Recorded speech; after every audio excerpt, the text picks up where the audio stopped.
الموضوع خلاص ما عادش ينفع فيه لا هزار ولا ضحك ولا تهريج. الزمالك مش هيسمع على حد، جمهور نادي الزمالك مش هيتقبل ابدا اي نتيجه غير الفوز في السوبر الافريقي. نادي الزمالك ومجلس اداره نادي الزمالك برئاسه الكابتن حسين لبيب بيخطط لصفقات قويه من نادي بيراميدز، 3 لعيبه بقصاد رادار نادي الزمالك عشان يعملوا صفقات معاهم: رمضان صبحي ومصطفى فتحي ومحمد الشيبي.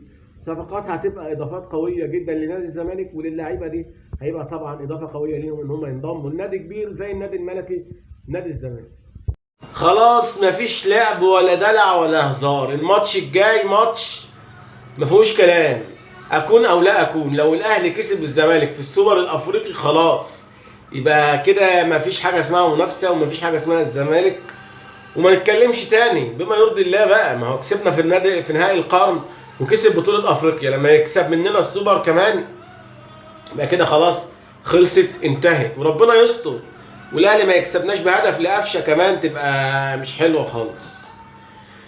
امبارح كان في لقاء على التلفزيون كده كانوا بيتكلموا على الصفقات اللي الاهلي محتاجها، فطبعا المذيع بيستخف دمه بيقول لي اللي كان معاه على التليفون بيقول له النادي الاهلي محتاج يتعاقد مع مين؟ مع نادي الزمالك. طبعا قال لك زيزو فتوح والجزيري ومحمد شحاته. يعني الاهلي بسم الله ما شاء الله مليان لاعيبه الدنيا والاخره، وبرضه عينيهم على لاعيبه الزمالك. هو الزمالك عامل لكم ايه؟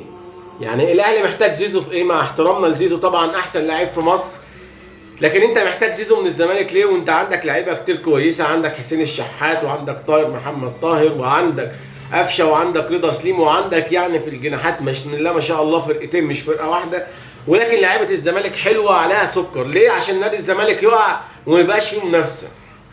طبعا ده مش هيحصل، واداره نادي الزمالك برئاسه الكابتن حسين لبيب قبل ما تفكر انها تجيب صفقات جديده لازم تحافظ على النجوم الفريق اللي موجودين في الفرقه اساسا دلوقتي، واولهم زيزو وفتوح ومحمد شحاته وسيف الدين الجزيري عبد الله السعيد وناصر ماهر. طبعا كل اللعيبه اللي تالقت واللي جابت لنادي الزمالك بطوله الكونفدراليه ووصلته ان هو يلعب السوبر الافريقي، وان شاء الله في منافسه على كاس مصر وعلى السوبر المصري ان شاء الله.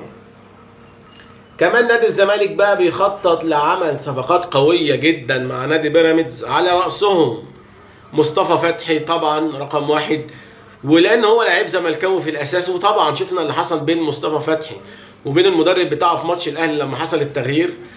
ورقم 2 طبعا بعد الازمه اللي حصلت له وموضوع المنشطات، رمضان صبحي طبعا اتظلم ظلم بين وحاجه واضحه زي الشمس. اللعيب طلعت العينه بتاعته سلبيه، طب انت بتوقفه ليه؟ يعني حاجه بديهيه جدا، عملت تحليل منشطات للاعب والنتيجه طلعت سلبيه، اللاعب ده توقف ليه كام شهر؟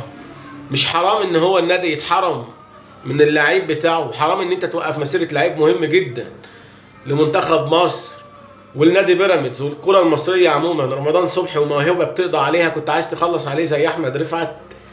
عموما لما رمضان صبحي يجي الزمالك هيبقى ليه جمهور وليه اعلام بيدافع عنه احسن من بيراميدز. طبعا احنا كزملكاويه كنا بنتكلم في موضوع رمضان صبحي ده من زمان جدا، لكن طبعا وجوده في نادي الزمالك هيبقى اضافه للاثنين، اضافه لرمضان ان هيلاقي اللي يدافع عنه ويحميه من الظلم، واضافه لنادي الزمالك ان هيبقى عنده لعيب كويس جدا وهيلعب بمنتهى الاصرار والحماس عشان يعوض اللي فاته.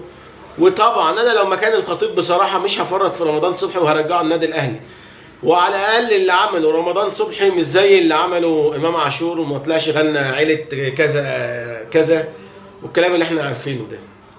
اللاعب الثالث بقى اللي هيبقى صدمه قويه واللي بنتمنى ان نادي الزمالك يتعاقد معاه وهيبقى ضربه قويه جدا للاهلي هو محمد الشيبي. محمد الشيبي طبعا شفنا اللي عمله مع حسين الشحات واللي عمله مع لاعيبه الاهلي في ماتش بيراميدز، ولاعيبه الاهلي كده كده مش طايقينه، فما بالك بقى ان هو جه الزمالك مثلا وجاب جون في الاهلي او عمل عرضيه وجات منها جون. يعني وجود محمد الشيبي بس في الملعب كده ده اكبر ضغط على لعيبه الاهلي، لعيب وخصوصا حسين الشحات. وعشان كده انا بتمنى ان اداره النادي الاهلي الزمالك تتعاقد مع محمد الشيبي. رقم واحد لعيب فنيا عالي جدا ومن اكتر اللعيبه اللي عملت اسيستات في الدوري المصري، مهاره ما فيش اختلاف عليها، لعيب كاداء فني من احسن اللعيبه اللي موجوده في الدوري المصري دلوقتي. كمان هيبقى حريص جدا وهيلعب بمنتهى القوة عشان خاطر ياخد حقه من اللي حصل قصاد الاهلي وبيراميدز. وان شاء الله لو حصلت الصفقات دي اتفرجوا على الزمالك في السوبر الافريقي، هيبقى شكل تاني واداء تاني. بوجه رسالة لمجلس ادارة نادي الزمالك ولاعيبة نادي الزمالك وللجهاز الفني، ماتش السوبر الافريقي ما فيش فيه تهريج باذن الله. الزمالك هينجح ان هو يفرح جماهيره زي ما متعودين دايما من لاعبتنا رجاله بيبانوا في المواقف الصعبه، وان شاء الله الزمالك يبقى بطل السوبر الافريقي باذن الله، ونحتفل على قناه يوميات زملكاوي. بشكركم والى اللقاء في مزيد من الفيديوهات.